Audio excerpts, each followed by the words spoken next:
Hello, welcome back to all of you. आज हम motion in a vertical circle, इस motion की study करेंगे, है ना। और इसका एनालिसिस करने के बाद ये प्रॉब्लम सॉल्व करेंगे, है ना। नीट 2018 में ये प्रॉब्लम आई थी, ठीक है। ओके, तो पहले हम इस मोशन की स्टडी करते हैं। Okay, motion in a vertical circle. सबसे पहले हम ये देखते हैं कि किसी ऑब्जेक्ट को अगर सर्कुलर मोशन में मूव करना है तो क्या क्या होना चाहिए, है ना। ओके, देखो सबसे पहले तो उसके पास क्या होना चाहिए, एक स्पीड होनी चाहिए,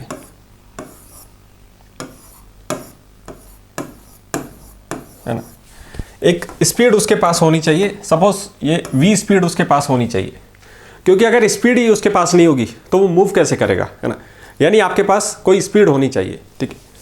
और इसके अलावा क्या होना चाहिए, इसके अलावा आपके पास होना चाहिए एक फोर्स, ठीक है ना। फोर्स की जरूरत क्यों पड़ी, ठीक है। देखो अगर कोई ऑब्जेक्ट है, सपोज कीजिए m मास का कोई ऑब्जेक्ट है और ये v स्पीड से जा रहा है, ठीक है ना। अब देखो अगर कोई फोर्स नहीं होगी यहाँ पे तो इसकी जो डायरेक्शन है वेलोसिटी वेक्टर की, ये कभी चेंज नहीं होगी और ये सीधा चलता जाएगा स्ट्रेट लाइन में। यानी अगर आप इसको सर्कुलर मोशन में चलाना चाहते हो तो कोई ना कोई फोर्स लगानी पड़ेगी जो कि इसकी वेलोसिटी वेक्टर की डायरेक्शन को चेंज करती जाए, है ना। आपको मालूम है कि जैसे कोई सर्किल होता है ना, सर्किल पे जैसे जैसे आप चलते जाते हो, है ना, जैसे सपोज कीजिए यहाँ पे हो तो आपकी वेलोसिटी वेक्टर यहाँ पे पॉइंट कर रही है। अब आप यहाँ पे आ गए तो आपकी जो वेलोसिटी वेक्टर है वो यहाँ पे आ गया, ठीक है ना। अब आप यहाँ पे आ गए तो आपका जो वेलोसिटी वेक्टर है वो इधर आ गया। तो आपने देखा कि लगातार आपकी जो वेलोसिटी की डायरेक्शन है वो चेंज होती जा रही है। और ये कौन चेंज कर रहा है, बिना फोर्स के ऐसा नहीं हो सकता, है ना। यानी कोई ना कोई फोर्स आपको चाहिए, ठीक है। इस फोर्स को हम क्या कहते हैं, सेंट्रीपिटल फोर्स, है ना। इसको हम डिनोट कर सकते हैं FC, यानी सेंट्रीपिटल फोर्स।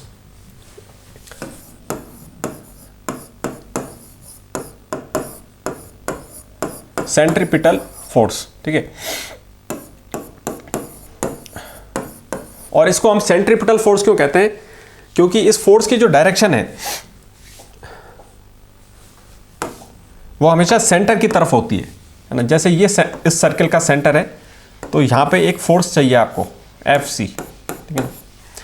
और ये लगातार लगनी चाहिए, है ना, क्योंकि आपकी डायरेक्शन को लगातार बदलना है। जब भी अगर सेंट्रीपिटल फोर्स लगना बंद हो जाती है तो सर्कुलर मोशन भी खत्म हो जाएगा, ठीक है। अगर आपको किसी ऑब्जेक्ट को सर्किल पे इसको बनाए रखना है तो लगातार लगनी चाहिए फोर्स, ठीक है ना। हर जगह जब भी आप हो तो एक सेंटर की तरफ एक फोर्स लगती रहेगी, क्योंकि आपकी स्पीड को ये जो वेलोसिटी है इसको लगातार चेंज करना है और इसलिए फोर्स भी लगातार लगती रहनी चाहिए, ठीक है। ओके, तो ये जो सेंट्रीपिटल फोर्स है आपने देखा कि ये सेंटर की तरफ लगती है, तो ये जो आपकी वेलोसिटी है इससे 90 डिग्री पे है ना। ऐसा करने से क्या होगा कि इसकी डायरेक्शन चेंज होती चली जाएगी, है ना। ओके, और ये जो सेंट्रीपिटल फोर्स आपने देखा और ये जो स्पीड है इसके बीच में एक रिलेशन होता है। वो रिलेशन क्या है, centripetal force is equal to m mass of the object v square by divided by r, है ना। इसका मतलब ये है कि अगर ये जो r रेडियस है, r रेडियस के किसी सर्किल पे आपको मूव करना है ना। कोई सर्किल है जिसका रेडियस r है और इस पे अगर आपको मूव करना है तो स्पीड और फोर्स उसके बीच में ये रिलेशन होना चाहिए, है ना। ये रिलेशन अपने आप में एक बहुत शानदार चीज़ है ना। इसको ड्राइव करना एक बहुत ही इंटरेस्टिंग चीज़ है और वो फिर किसी वीडियो में दिखाया जाएगा, है ना। ओके, तो ये रिलेशन होता है स्पीड और इस फोर्स में, है ना। ओके, यानी जो भी आपके पास फोर्स है जिसकी वजह से वो स्पीड को आप चेंज कर रहे हो और सर्किल में मूव हो रहा है, उस स्पीड में और उस फोर्स में एक रिलेशन होता है mv स्क्वायर बाई r, ठीक है ना। इतनी फोर्स होनी चाहिए। वो अगर इससे कम या ज़्यादा वो फोर्स होती है तो फिर वो आर रेडियस के सर्किल पे मूव नहीं कर सकता, ठीक है ना। अगर उसको ऑब्जेक्ट को आर रेडियस के सर्किल पे मूव करना है ना, आर रेडियस के सर्किल पे मूव करना है और v स्पीड से मूव करना है, ठीक है ना, तो फिर इस कॉम्बिनेशन से जो फोर्स आ रही है इतनी फोर्स होनी चाहिए, है ना। ओके, अब देखो आप यहां पे आप किसी पर्टिकुलर सर्किल में तेज स्पीड से भी चल सकते हो और कम स्पीड से भी चल सकते हो, ठीक है ना। ऐसा नहीं है कि आपको कांस्टेंट स्पीड से ही जाना पड़ेगा, ये बहुत इंपॉर्टेंट बात है ना, क्योंकि बहुत कम लोग इसको समझते हैं कि क्योंकि जो स्टार्ट होता है ना जब ये सर्कुलर मोशन की स्टडी करना, तो उसमें हमको बताया जाता है कि कांस्टेंट स्पीड से एक पार्टिकल मूव करता है ना। वो हमने सिंप्लीफिकेशन करने के लिए सबसे सिंपल केस पहले हम स्टडी करते हैं, इसलिए आपको ये बताया जाता है कि आर रेडियस के सर्किल पे कोई कांस्टेंट स्पीड से मूव कर रहा है, ठीक है ना, तो ये सेंट्रीपिटल फोर्स होती है, ये बात ठीक है ना। लेकिन आप इसी सर्किल पे तेज स्पीड से भी मूव कर सकते हो और कम स्पीड से भी मूव कर सकते हो। ऐसा कोई जरूरी नहीं है कि कांस्टेंट स्पीड से ही आपको मूव करना पड़ेगा। बस होना क्या चाहिए कि किसी भी पॉइंट पे आपकी स्पीड और फोर्स में ये रिलेशन होना चाहिए, है ना। इसका मतलब क्या हुआ, देखो अगर, है ना, इसी सर्किल पे मेरे को तेज स्पीड से मूव करना है, यानी आपकी स्पीड तेज हो गई, ठीक है, तो उसी हिसाब से आपकी फोर्स भी ज्यादा हो जानी चाहिए। उस वक्त अगर आप सेंट्रीपिटल फोर्स भी ज्यादा हो जानी चाहिए, तो फिर आप उसी सर्किल पे मूव कर सकते हो, ठीक है ना।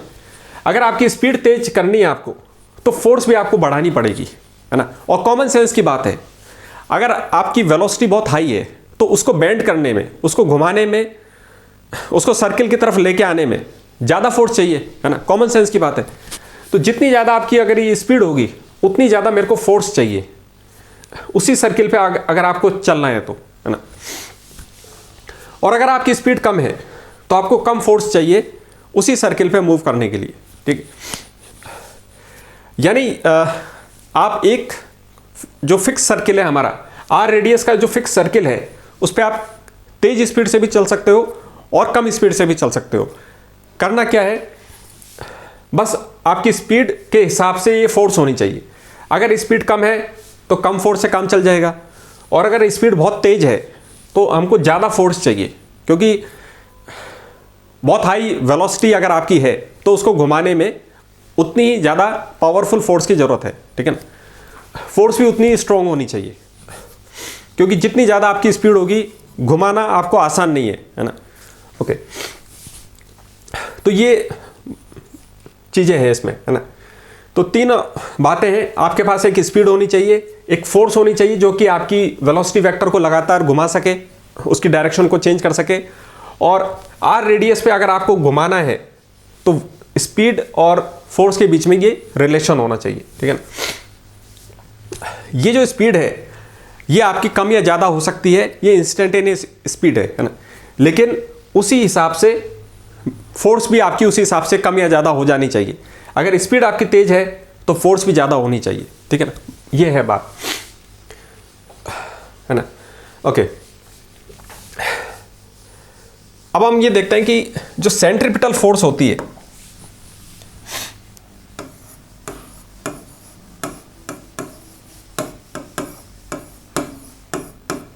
सेंट्रीपिटल फोर्स, ठीक है ना। आप देखो कि जो सेंट्रीपिटल फोर्स होती है ये कोई अलग से फोर्स नहीं होती, है ना। आपके आसपास जो भी फोर्स अवेलेबल है उसी के कॉम्बिनेशन से हमको सेंट्रीपिटल फोर्स मिलती है ना। जो भी आपके पास आसपास वहाँ पे फोर्स अवेलेबल है उस मोशन के दौरान, उन्हीं फोर्सेस के कॉम्बिनेशन से आपको सेंट्रीपिटल फोर्स मिलती है ना।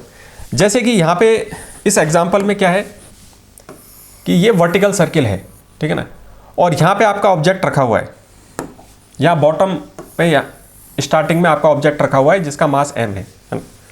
तो यहाँ पे कौन कौन सी फोर्सेस लग रही हैं इसके ऊपर, आप देखो। एक तो उसके ऊपर mg फोर्स लगेगी नीचे, है ना। ये फोर्स तो हमेशा लगती रहेगी, क्योंकि अर्थ इसको हमेशा अपनी तरफ पुल करेगी, है ना, और इसकी डायरेक्शन हमेशा नीचे की तरफ रहेगी, है ना। ओके, एक और फोर्स कौन सी लग रही है, आप देखो ये एक जो वर्टिकल सर्किल के अंदर रखा हुआ है, और वर्टिकल सर्किल भी क्या है, एक ट्रैक है ना, एक तरीके का रास्ता है, इस तरह से है ये, है ना। जैसे सपोज कीजिए ये कोई वर्टिकल सर्किल है और इसके अंदर का जो रास्ता है यहाँ पे आपको चलाना है ना, यहाँ पे आपको घूमना है अंदर ही अंदर इसके, तो अंदर भी इसके क्या है, एक सरफेस है और उस पर आपको चलना है, ठीक है। तो ये जो सरफेस होती है ये इस पर कौन सी फोर्स लगाएगी, जैसा कि आपने देखा होगा कि अगर किसी सरफेस पे कोई ऑब्जेक्ट रखा रहता है ना, ये सरफेस है और इस पर ये ऑब्जेक्ट रखा हुआ है, अब इस पर तो mg फोर्स लग रही है ना, ये सरफेस, ये जो सरफेस है और ये जो ऑब्जेक्ट है ये दोनों सॉलिड मैटर के बने हुए हैं, है ना। अब ये सरफेस को ये जो ऑब्जेक्ट है ये mg फोर्स से प्रेस कर रहा है ना, तो इसलिए क्या होता है कि सरफेस एक नॉर्मल रिएक्शन इस पे अप्लाई करेगी, ठीक है। ये सरफेस इस ऑब्जेक्ट पे एक नॉर्मल रिएक्शन लगाएगी ताकि इस पे जो फोर्सेज हैं वो बैलेंस हो जाएगी। तो उसी तरीके से ये जो सर्कुलर ट्रैक है ये यहाँ इस के ऊपर एक नॉर्मल फोर्स लगाएगा, ठीक है ना। तो ये दो फोर्सेस हैं हमारे पास अवेलेबल, ठीक है।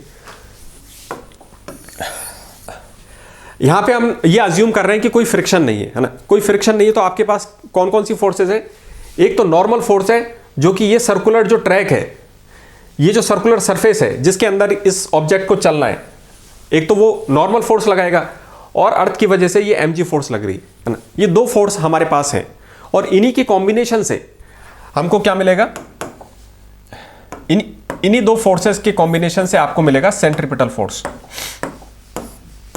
ठीक है ना।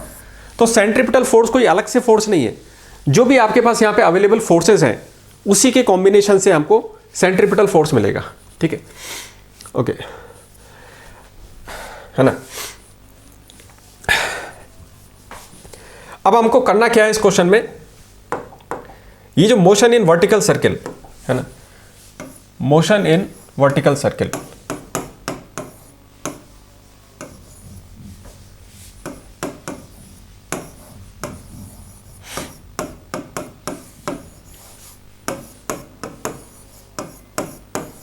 इसमें हमको क्या करना है, इस मोशन के अंदर ये आपका ऑब्जेक्ट रखा हुआ है यहां पे, ठीक है ना। हमको ये एनालिसिस करना है इस बात का कि इस ऑब्जेक्ट को कितनी स्पीड दी जाए, इसको हम कितनी इनिशियल स्पीड दें कि ये पूरा सर्किल में वर्टिकल सर्कल कंप्लीट कर ले, यानी इस सर्किल में सर्कुलर ट्रैक पे कांटेक्ट बनाते हुए और ऊपर तक जाते हुए और फिर नीचे आ जाए। यानी इसको क्या करना है कि सर्कुलर ट्रैक पे चलना है और कांटेक्ट बनाते हुए चलना है, ठीक है ना। देखो इस प्रॉब्लम में ऐसा नहीं है कि इस ऑब्जेक्ट को आपको यहां से उठा के यहां पे नहीं रखना है ना, आपको क्या करना है कि सर्कल पे मेंटेन रहते हुए चलना है, सर्कुलर मोशन को बनाते हुए चलना है, ठीक है ना।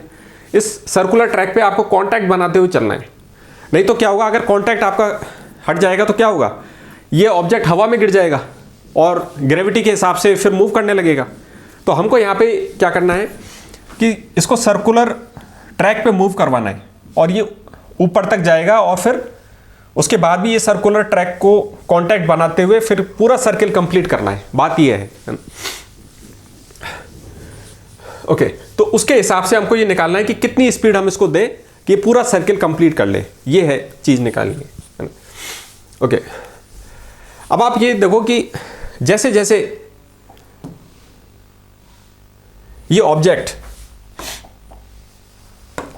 इस सर्किल पे मूव करेगा, है ना, सपोज कि ये यहां से मूव करके ये यहां पे आ जाता है, ठीक है, ये यहां पे आ गया सपोज कीजिए मूव करते हुए, तो इसकी स्पीड कुछ v हो जाती है, सपोज कीजिए v स्पीड हो जाती है। तो अब आपको ये बताना है कि ये जो v स्पीड है क्या ये इनिशियल स्पीड से कम हो जाएगी या उसी के बराबर रहेगी, है ना। ये जो स्पीड v है क्या ये कम हो रही है या इनिशियल स्पीड के बराबर है, ठीक है ना, इनमें से कौन सा सही है, ठीक है। आप थोड़ा सा इसमें दिमाग लगा के बताओ कि जैसे जैसे ही ऊपर जाता जाएगा ये स्पीड कम होगी या इसके बराबर रहेगी। ठीक है, फिर मैं आता हूँ, है ना।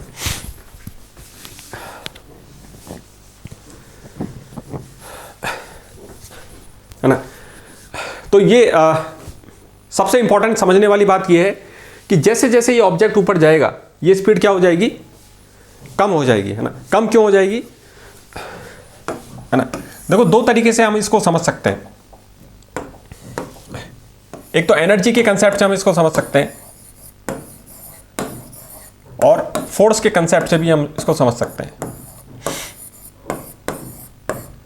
पहले हम इसको एनर्जी के कंसेप्ट से समझते हैं कि आखिर ये स्पीड कम क्यों हो रही है ना। आप देखो कि इनिशियली क्या हो रहा है, इनिशियली जब ये ऑब्जेक्ट बिल्कुल बॉटम पॉइंट पे है तो इसकी सारी की सारी एनर्जी किस में है, काइनेटिक एनर्जी की फॉर्म में है, क्योंकि बॉटम में है। अभी ऑब्जेक्ट बिल्कुल ग्राउंड लेवल पे है ना। यहाँ पे हाइट बिल्कुल अभी लो है, 0 है, तो यहाँ पे हमने पोटेंशियल एनर्जी को 0 मान रखा है। तो सारी की सारी जो इसके अंदर एनर्जी है वो किस में है, काइनेटिक एनर्जी में है। अब जैसे जैसे ये ऑब्जेक्ट हाइट गेन करता जा रहा है ना, जैसे जैसे इस वर्टिकल सर्किल पे ऊपर राइज होता जा रहा है तो इसकी हाइट ये गेन करता जा रहा है। इसका मतलब क्या हुआ कि इसकी कुछ एनर्जी पोटेंशियल एनर्जी की फॉर्म में स्टोर होती जा रही है ना। यानी इसकी पोटेंशियल एनर्जी का कंपोनेंट बढ़ता जा रहा है और काइनेटिक के लिए अब कम एनर्जी बच रही है। और इसीलिए क्या हो रहा है कि इसकी स्पीड के लिए अब कम एनर्जी बची तो इसकी स्पीड कम हो जाएगी, है ना। तो एनर्जी के हिसाब से भी हम इसको समझ सकते हैं, है ना, कि जो टोटल एनर्जी है वो अब पोटेंशियल एनर्जी में कन्वर्ट होती जा रही है। जो इसकी टोटल एनर्जी थी अब उसका एक हिस्सा तो किस में कन्वर्ट हो रहा है, पोटेंशियल एनर्जी में, और कुछ ही हिस्सा बचा आप काइनेटिक के लिए, अब कम एनर्जी बची और इसलिए अब जो इसकी स्पीड है वो पहले से कम होती जा रही है।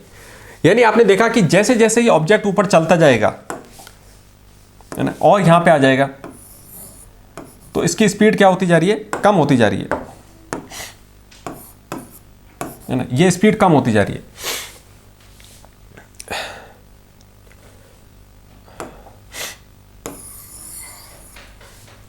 है ना। तो एक चीज आपको मालूम चल गई कि जैसे जैसे ये ऑब्जेक्ट ऊपर जाता जा रहा है पोटेंशियल एनर्जी इसकी बढ़ती जा रही है और स्पीड कम होती जा रही है। ठीक है, इसी बात को हम फोर्स से भी समझ सकते हैं। देखो जैसे जैसे ऑब्जेक्ट ऊपर जा रहा है यहां पे क्या हो रहा है, आप देखो जो mg का कंपोनेंट है ना, इस डायग्राम को दोबारा बनाना पड़ेगा, है ना। ये एक सर्किल है, ठीक है। अब सपोज कि ये ऑब्जेक्ट यहां पे आ जाता है ना, तो स्पीड कहां पे है इसकी, ये सर्किल की तरफ जा रहा है तो एक स्पीड इसकी मतलब सर्किल की तरफ होगी, है ना। और mg फोर्स कहां पे लग रही है, mg फोर्स नीचे की तरफ लग रही है ना। अब आप देखो कि जब ये ऑब्जेक्ट और ऊपर आ जाता है यहाँ पे तो इसकी स्पीड कहाँ पे है, ये ऊपर की तरफ, ये स्पीड यहाँ पे इस स्पीड के डायरेक्शन ही हो जाएगी और mg की डायरेक्शन, ये mg की डायरेक्शन तो हमेशा नीचे रहेगी, है ना। mg फोर्स जो है वो हमेशा वर्टिकली डाउनवर्ड लग रही है, ठीक है।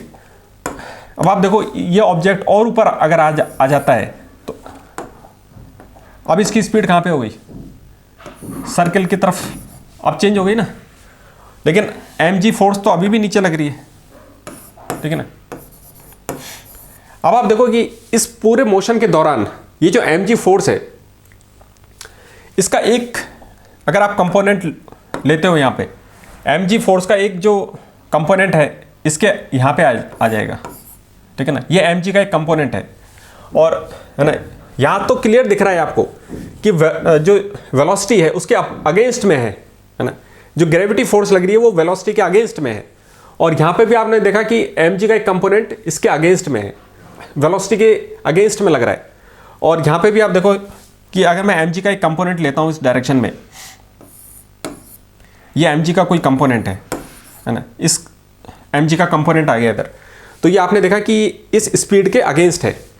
यानी आपने देखा इस पूरी जर्नी के दौरान mg का कोई ना कोई कंपोनेंट आपकी स्पीड को अपोज कर रहा है, तो क्या होगा, स्पीड कम होती जाएगी, है ना। तो आपने फोर्स के हिसाब से भी हमने देख लिया कि जैसे जैसे हम ऊपर जाते जा रहे हैं क्योंकि mg की फोर्स हमारे अगेंस्ट लग रही है तो आपकी स्पीड कम होती जाएगी, ठीक है, ओके, है ना। तो एनर्जी और फोर्स दोनों तरीके से हमने देख लिया कि जैसे जैसे आप ऊपर जाते जा रहे हो आपकी स्पीड कम होती जा रही है, ठीक है, ओके।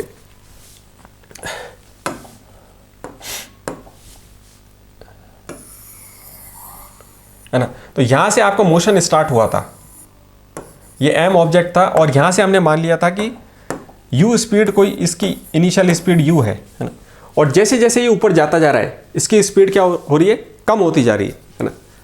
अब हम थोड़ी देर के लिए मान लेते हैं कि ये ऑब्जेक्ट जब बिल्कुल यहां पहुंच जाता है तो सपोज कीजिए कि इसकी स्पीड जो है कम होते होते 0 हो गई। सपोज कीजिए जब ये टॉप मोस्ट पॉइंट पे पहुंचता है तो मान लेते हैं कि इसकी स्पीड कम होते होते 0 हो गई, है ना। अब आप देखो अगर इसकी स्पीड 0 हो जाती है ना, तो यहां पे कौन सी फोर्स लग रही है, नीचे कौन सी फोर्स लग रही है, एम जी फोर्स लग रही है।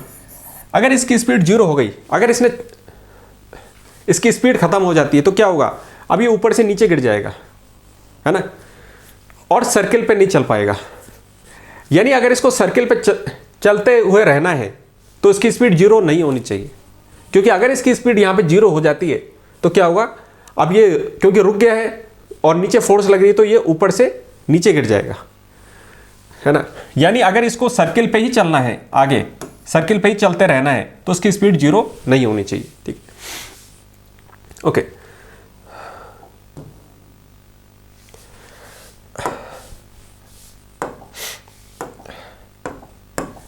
तो अब हमको ये निकालना है कि ये जो टॉप मोस्ट पॉइंट है यहां पे अभी हमने देखा कि अगर स्पीड 0 हो जाती है तब तो ये नीचे गिर जाएगा, है ना।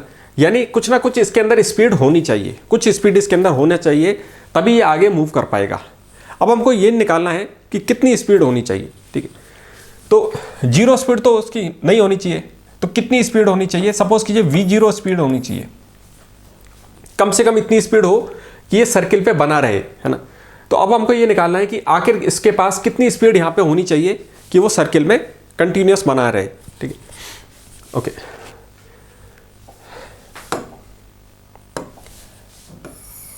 ये कैसे निकलेगा, आप देखो टॉप मोस्ट पॉइंट पे इस ऑब्जेक्ट की स्थिति क्या हो गई, ये यहाँ पे आ जाएगा m, है ना। और इसके ऊपर फोर्सेस कैसे लग रही हैं, एक mg फोर्स तो यहाँ पे डाउनवर्ड लग रही है ना।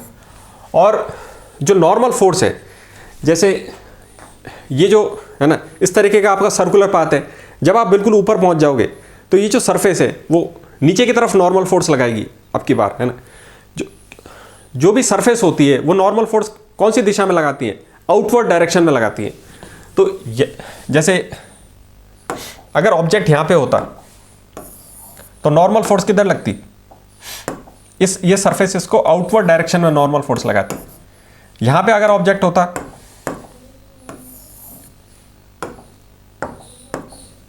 तो नॉर्मल फोर्स कहां पे लगती, सरफेस की वजह से इधर लगती। तो आपने देखा सरफेस हमेशा अपने आउटवर्ड दिशा में नॉर्मल फोर्स लगाती है।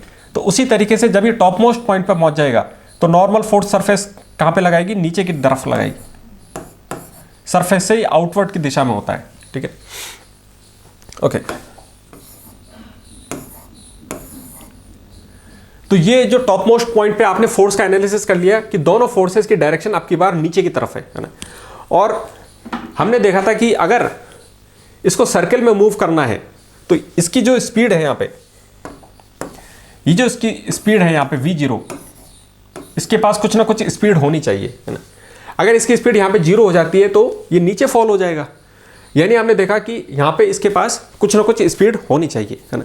अब सवाल ये है कि वो स्पीड कितनी होनी चाहिए, वो हम निकाल रहे हैं, है ना, ठीक है। तो आप देखो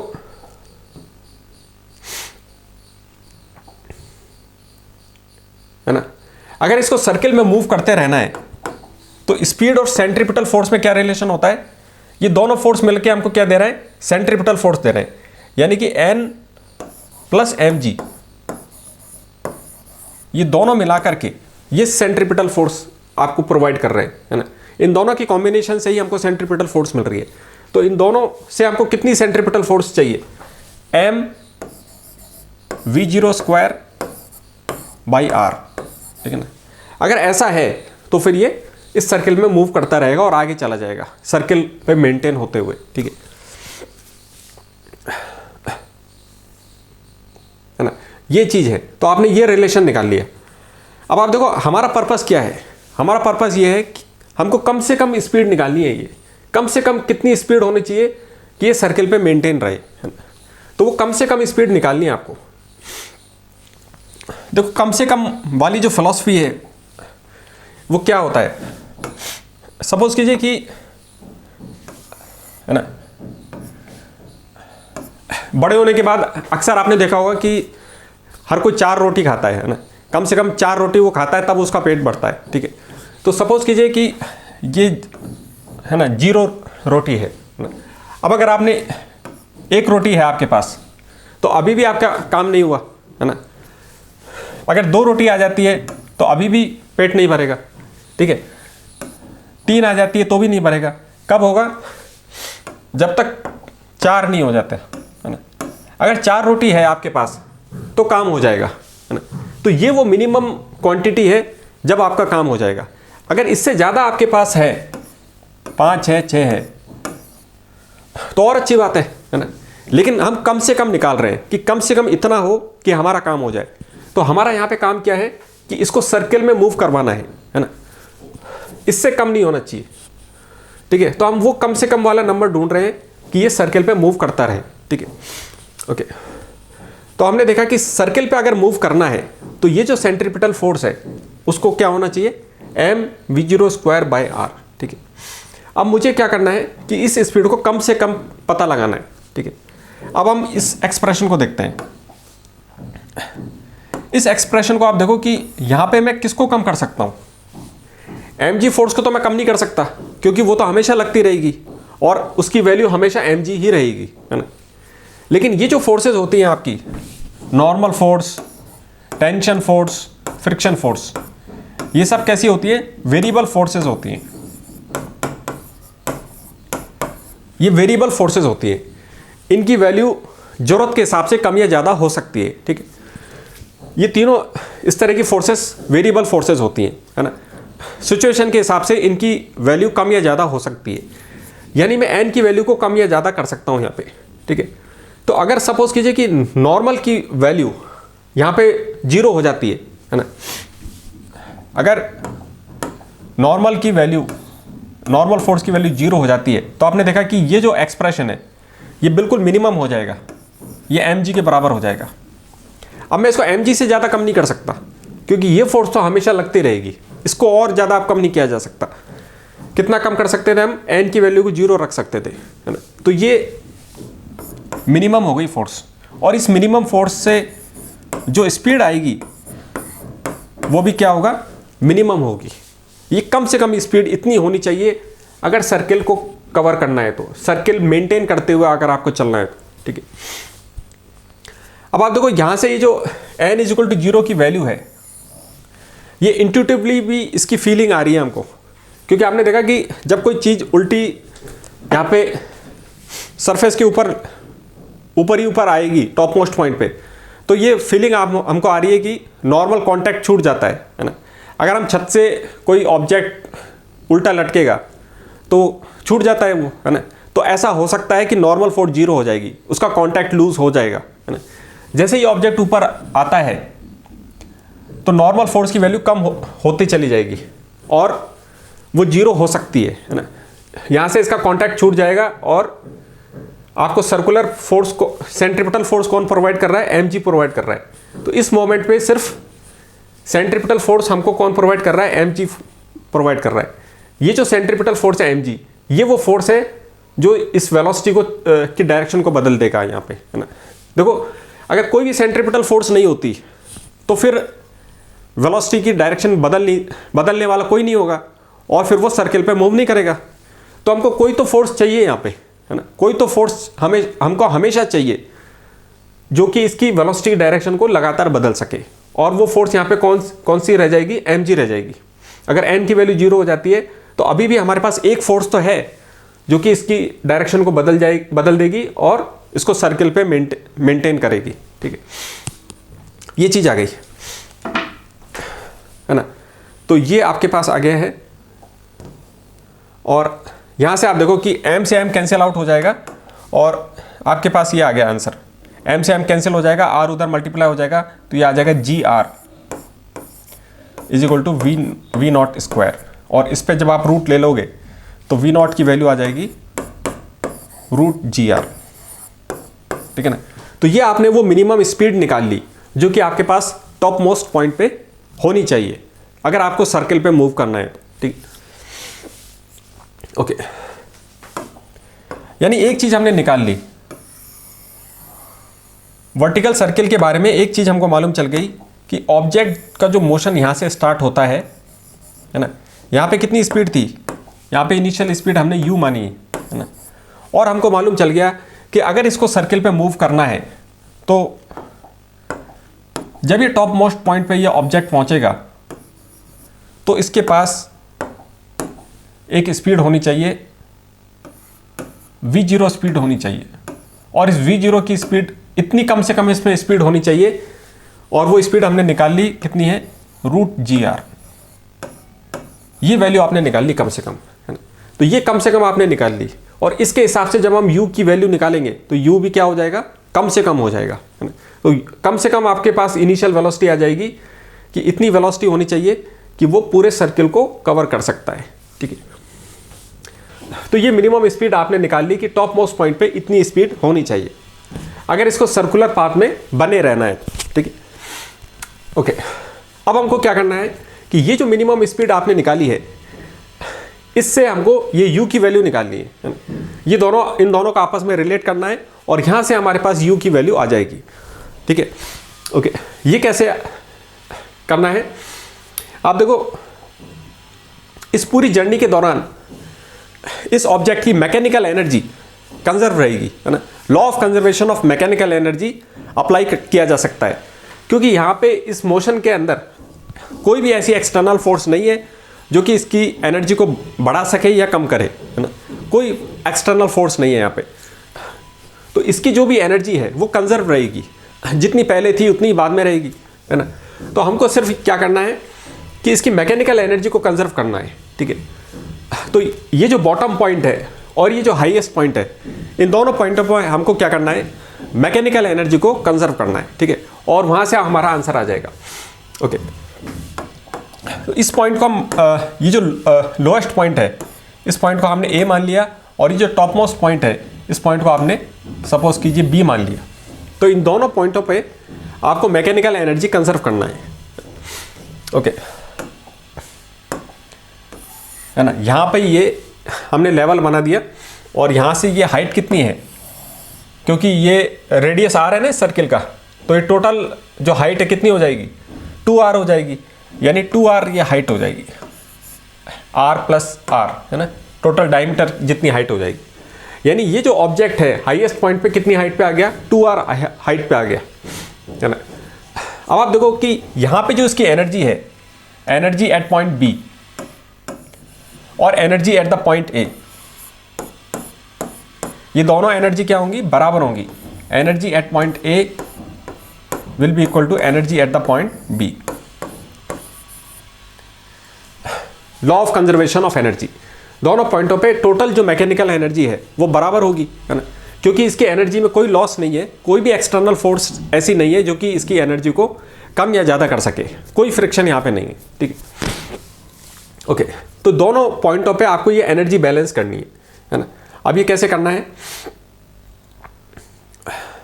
आप देखो पॉइंट, ये जो ये वाला पॉइंट है, यहां पे जो टोटल एनर्जी है इसकी वो कितनी है, यहां पे इस पॉइंट ए पे कितनी एनर्जी है इसके पास कितनी काइनेटिक एनर्जी है, यहाँ पे kinetic energy plus potential energy, है ना। इस तरीके से आपको लिखना है। तो काइनेटिक एनर्जी यहाँ पे कितनी है, हाफ m, और स्पीड कितनी है, u है, u स्क्वायर, प्लस कितनी पोटेंशियल एनर्जी है, क्योंकि यहाँ पे कोई हाइट नहीं है ना। अभी ये हमारा जो बिल्कुल जीरो वाला लेवल है, तो यहाँ पे आपने पोटेंशियल एनर्जी को जीरो माना है, ठीक है ना। हाइट बढ़ती जाएगी और पोटेंशियल एनर्जी बढ़ती जाएगी, ठीक है। तो अभी बिल्कुल जो लोएस्ट लेवल है, हाइट जीरो है, तो पोटेंशियल एनर्जी कितनी हो जाएगी यहाँ पे, जीरो, ठीक है ना।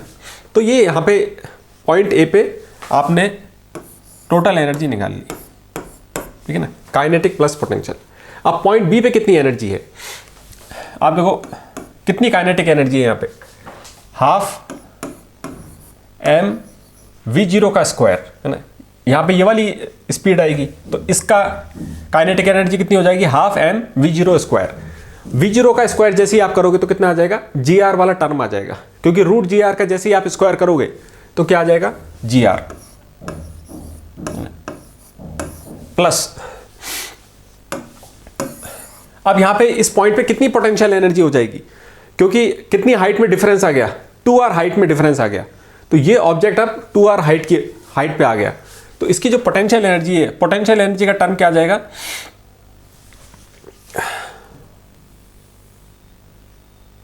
है ना, पोटेंशियल एनर्जी का टर्म आ जाएगा प्लस, ये तो काइनेटिक एनर्जी हो गई, और पोटेंशियल एनर्जी हो जाएगी m मास इंटू जी इंटू हाइट। हाइट कितनी है यहाँ पे, नीचे से लेके कितनी हाइट हो गई, 2r हो गई, तो 2r हाइट हो गई, ठीक है ना।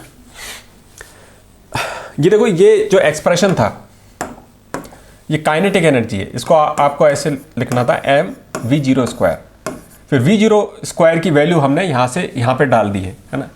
ओके, तो आपके पास दूसरे पॉइंट पे एनर्जी कितनी आ गई, total energy at the point भी कितनी हो गई, यहाँ पे काइनेटिक एनर्जी कितनी है, ये जो काइनेटिक एनर्जी है v0 स्क्वायर की वैल्यू आपने डाल दी, तो ये आ गया आपके पास, यानी हाफ m gr, ठीक है। और आपके पास कितनी पोटेंशियल एनर्जी है पॉइंट बी पे, mg, और हाइट कितनी हाइट हो गई यहाँ से जीरो लेवल से, 2r, है ना। तो आपके पास ये पोटेंशियल एनर्जी आ गई mg इंटू 2r। अब इन दोनों एनर्जी को हम बैलेंस कर देंगे, क्योंकि दोनों एनर्जी बराबर है ना, law of conservation of mechanical energy. Okay, तो इन दोनों एनर्जी को बराबर रख देते हैं। Energy at the point A is equal to energy at the point B, ठीक है। पॉइंट ए पे एनर्जी है हाफ m u स्क्वायर, और यहाँ पे कोई काइनेटिक, कोई पोटेंशियल एनर्जी नहीं थी, जीरो थी, है ना, इज इक्वल टू ये हो जाएगा।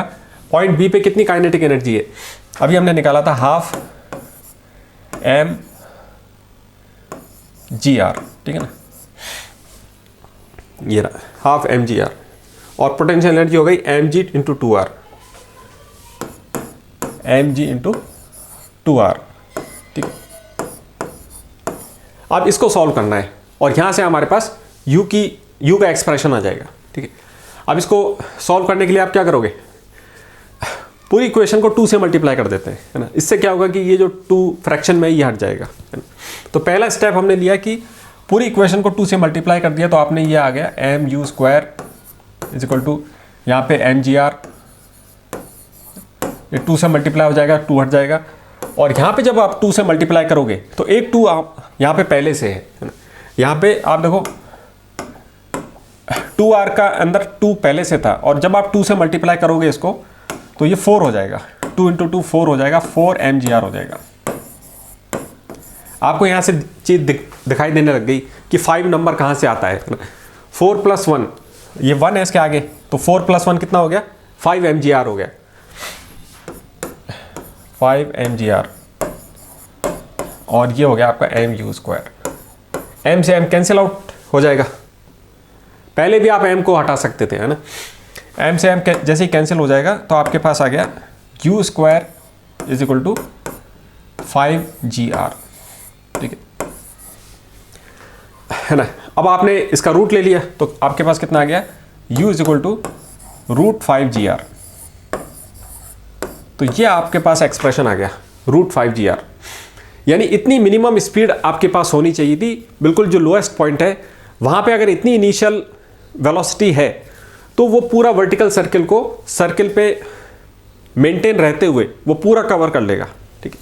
तो ये आपकी वो स्पीड आ गई। यानी आपने क्या रिजल्ट निकाल लिया कि अगर ये कोई वर्टिकल सर्किल है और ये मेरा कोई ऑब्जेक्ट एम है ना, ये आर रेडियस का कोई सर्किल है, ठीक है। इस पे आपको पूरे सर्किल को कवर करना है, सर्किल पे कांटेक्ट बनाते हुए पूरा ये वर्टिकल सर्किल ट्रेवल करना है ना। तो कितनी स्पीड आपकी होनी चाहिए? तो यहाँ पे आपकी इनिशियल स्पीड कम से कम √5 GR होनी चाहिए। √5 GR, ये याद करने वाली चीज़ है ना, क्योंकि एग्जाम में हम ये ड्राइव नहीं करेंगे। ये याद करने वाली चीज़ है कि अगर इतनी स्पीड होती है लोएस्ट पॉइंट पे तो आप इस सर्किल को कवर कर सकते हो, है ना। और हाईएस्ट पॉइंट पे हमने स्पीड निकाली थी, कितनी आ गई थी? √GR। इतनी कम से कम स्पीड होनी चाहिए। अगर इससे कम स्पीड होती है तो इतनी सेंट्रीपिटल फोर्स नहीं मिल पाएगी, इतना वो फिर इस आर रेडियस के सर्किल पे नहीं रह पाएगा, है ना। तो अगर उसको आर रेडियस वाले सर्किल पे रहना है तो इतनी कम से कम स्पीड होनी चाहिए, ठीक। अगर स्पीड इससे ज़्यादा होती है तो ये पॉसिबिलिटी है कि वो सर्किल पे रहेगा। बस क्या होना चाहिए कि उसी के हिसाब से सेंट्रीपिटल फोर्स इसको मिलते रहने चाहिए, है ना। ओके, लेकिन अगर इससे कम स्पीड होती है तो फिर वो इस सर्कुलर ट्रैक पे मेंटेन नहीं रह पाएगा, क्योंकि यहाँ पे कोई भी ऐसी अवेलेबल फोर्स नहीं रह पाएगी जो कि इसको उसके हिसाब से वो फोर्स होगी, है ना। तो वो फिर वो सर्कुलर ट्रैक पे नहीं रह पाएगा, ठीक है। ओके, आपको सिर्फ ये रिजल्ट याद रखना है कि बॉटम पॉइंट पे मिनिमम स्पीड अगर इतनी है √5 GR, तो फिर ये सर्किल को मेंटेन करते हुए, सर्कुलर पाथ को मेंटेन करते हुए पूरा वर्टिकल सर्किल कवर कर लेगा, ठीक है। ओके, तो आपके पास ये U मिनिमम आ गया। यहां पे जो U मिनिमम की स्पीड आपके पास आ गई √5 GR। मिनिमम, इस तरह के जो शब्द होते हैं ना, मिनिमम कितनी कम हो या जस्ट, अगर ये लिखा हुआ आ जाएगा कि just cover the vertical circle, तो उसका मतलब भी ये है कि आपके पास उतनी, बिल्कुल उतनी ही है स्पीड है कि बस आपका सर्किल कवर हो जाएगा, है ना। इससे ज़्यादा हो सकती है स्पीड, है ना, ज़्यादा हो सकती है, लेकिन मिनिमम इतनी होनी चाहिए, ठीक है। ओके, आइए अब हम इस प्रॉब्लम को सॉल्व करते हैं, है ना। ओके, तो ये आपकी प्रॉब्लम है। इसमें क्या है कि एक बॉडी है जो कि इनिशियली, है ना, ये चीज़ है, एक बॉडी है इनिशियली रेस्ट पे है और h हाइट पे है ना। यहाँ से वो स्लाइड होते होते नीचे आ जाएगी। और क्वेश्चन में आपको क्या रखा है कि उसने वर्टिकल सर्किल को जस्ट कंप्लीट किया है। जस्ट कंप्लीट करने का मतलब उसके पास बिल्कुल मिनिमम इतनी एनर्जी थी कि उसने ये वर्टिकल सर्किल कंप्लीट कर लिया, ठीक है। यहाँ पे लिखा हुआ है, देखो, जस्ट कंप्लीट। जस्ट कंप्लीट का मतलब होगा कि उसके पास यहाँ पे इतनी मिनिमम स्पीड थी कि उसने वर्टिकल सर्किल कंप्लीट कर लिया, ठीक है।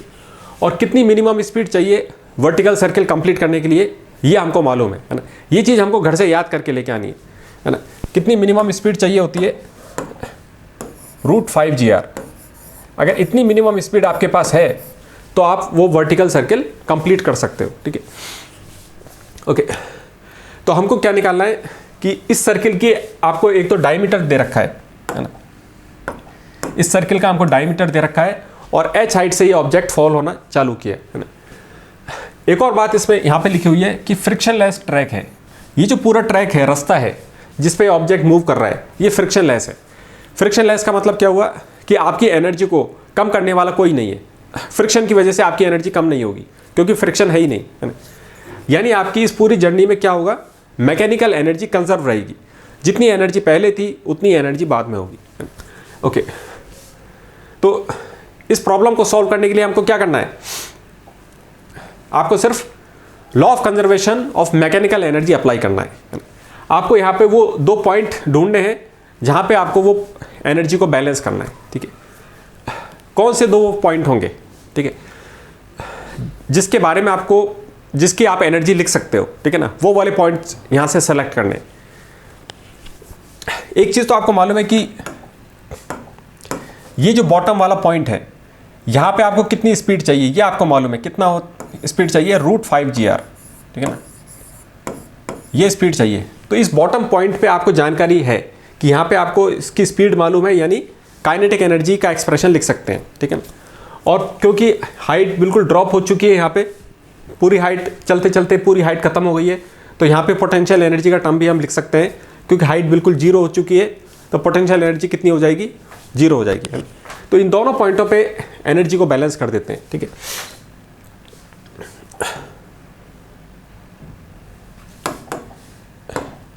इस पॉइंट पे जो एनर्जी है और ये जो पॉइंट ए वाला पॉइंट है, यहाँ पे आप एनर्जी को बैलेंस कर दो और आपका आंसर आ जाएगा, ठीक है।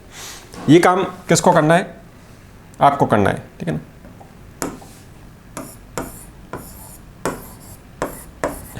आप ये एनर्जी इक्वेशन लिखो और वहां से आपका ये हाइट आ जाएगा, ठीक है। आपको क्या करना है, आर को डायमीटर के टर्म्स में लिखना है और वहां से कैलकुलेट करके हाइट की वैल्यू आ जाएगी, ठीक है। आप इसको सॉल्व करो, फिर मैं आता हूं, है ना। आइए अब इस क्वेश्चन का सॉल्यूशन कर देते हैं, है ना। ओके, तो क्वेश्चन में बस आपको मैकेनिकल एनर्जी को बैलेंस करना है ना। ओके, तो ये है ना। आपको मालूम है कि अगर वर्टिकल सर्किल कंप्लीट करना है तो आपकी स्पीड कितनी होनी चाहिए लोएस्ट पॉइंट पे, √5gr, है ना। ये अभी हमने एक्सप्रेशन निकाला और ये चीज़ हमको घर से याद करके ले जानी है ना, कि √5gr अगर हमारे पास स्पीड है लोएस्ट पॉइंट पे, तो फिर ये सर्कुलर ट्रैक पूरा कंप्लीट हो जाएगा, सर्कुलर पाथ मेंटेन रहेगा, ठीक है। ओके, तो हमको सिर्फ क्या करना है, इस पॉइंट ए पे और ये जो पॉइंट है जहाँ से मोशन स्टार्ट हुआ है, यहाँ पे आपको एनर्जी बैलेंस करना है, ठीक है। ओके, अब यहाँ पे कितनी एनर्जी है, यहाँ पे आप देखो इसकी, क्योंकि इनिशियली रेस्ट में है तो काइनेटिक एनर्जी कितनी हो गई, 0 हो गई। और पोटेंशियल एनर्जी कितनी हो जाएगी, क्योंकि हाइट h पे है तो पोटेंशियल एनर्जी हो जाएगी mgh, ठीक है। अब आपने पॉइंट ए पे एनर्जी लिखी, है ना। पॉइंट ए पे आपने देखा कि काइनेटिक एनर्जी कितनी है, ½ mv²। कितनी स्पीड है यहाँ पे, ये स्पीड होनी चाहिए √5gr। तो √5gr का जैसे ही आप स्क्वायर करोगे, ½ mv² करना पड़ता है ना, तो जैसे ही आप इसका स्क्वायर करोगे तो क्या आ जाएगा, 5gr आ जाएगा, ठीक है ना। प्लस कितनी पोटेंशियल एनर्जी है इस पॉइंट पे, क्योंकि बिल्कुल हाइट खत्म हो चुकी है, बिल्कुल हाइट 0 हाइट पे आ चुका है, तो पोटेंशियल एनर्जी कितनी हो जाएगी, 0 हो जाएगी। तो ये आपने एनर्जी बैलेंस कर दिया। बस एक ही लाइन में आपको एनर्जी बैलेंस करनी है और आपका आंसर आ जाएगा, ठीक है। सिर्फ क्या करना है, यहाँ पे ये जो रेडियस है, रेडियस को डायमीटर के टर्म्स में लिखना है। तो रेडियस कितना होता है, 1 रेडियस इज ½ ऑफ डायमीटर, तो आपने लिख दिया d/2, ठीक है ना। अब आप देखो, आपको आंसर दिख जाएगा यहाँ से। यहाँ पे m से m कैंसिल हो जाएगा और g से g कैंसिल हो जाएगा, तो दोनों तरफ से mg का टर्म कैंसिल हो गया, तो आपके पास क्या आ गया आंसर, h = ऊपर क्या बचा, 5 बचा और d बचा, और नीचे क्या हो जाएगा, 2 × 2 यानी 4, ठीक है ना। तो ये हाइट आ गई आपकी 5d/4, ठीक है। ये आंसर आ गया। इतनी हाइट होनी चाहिए, तो फिर आपके पास इतनी काइनेटिक एनर्जी आ जाएगी लोएस्ट पॉइंट पे कि आप वर्टिकल सर्किल कंप्लीट कर सकते हो, ठीक है। तो आपने देखा यहाँ पे कि एक ही स्टेप पे आपने एनर्जी को बैलेंस करना था, law of conservation of mechanical energy apply करना था, और एक ही लाइन में आपका आंसर आ जाएगा। तो जैसे जैसे आपको एनर्जी के कंसेप्ट में आपकी एफिशिएंसी बढ़ जाएगी, है ना, इंट्यूशन आपका बढ़ जाएगा एनर्जी के कंसेप्ट को यूज़ करने में, तो इस तरह के क्वेश्चन आपको बहुत आसान लगेंगे। और देखते ही आपको मालूम चल जाएगा कि यहाँ पे तो सिर्फ मेरे को एनर्जी बैलेंस करनी है, और दोनों पॉइंटों पे 2 पॉइंट आपने सेलेक्ट किए और दोनों पे आपने एनर्जी के टर्म्स लिख दी और वहाँ से आपका आंसर आ जाता है ना। Okay, so thank you for today, see you next time.